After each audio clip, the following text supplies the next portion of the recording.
fishy is definitely going on here. They're hiding something. Let me call up the Chief of Interpretation, Bob DeCrow. Robert. He doesn't exist. Break the lid off this. It don't make sense.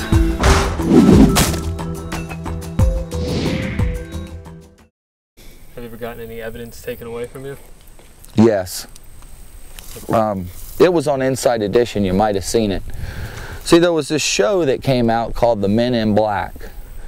But I didn't know anything about this television show about guys going around in black suits. This is right at the same time. That was at the same time that the fire chief had taken his photos, and I had collected some hair samples and I had taken some cast. And I went to Fort Myers, Florida to do a radio show, fairly large radio show.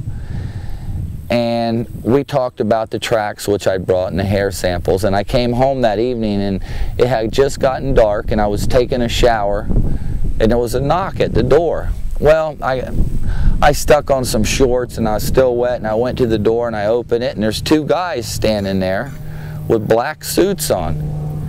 And I said, and what was unusual was it was dark and they had on sunglasses. And I said, what's going on here, guys? And they said, are you Dave Shealy? And I was like, yeah. And they just barged right in and said, well, we need to talk to you. And they pulled back, the one guy pulled back his coat, and when he did, looked like ammunition cartridges, had some kind of like a police belt on. But they didn't have any badges.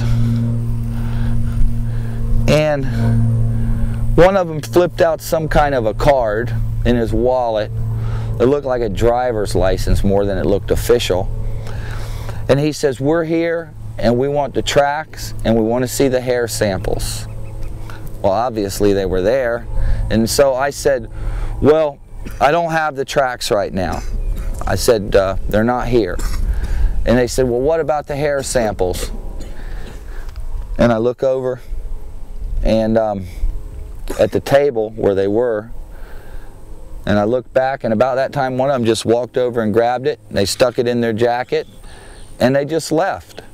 And I was standing there thinking, what the hell just went on? It was that quick. And I looked, and they were driving some car, a Lexus, right out of my front yard. It sounds crazy.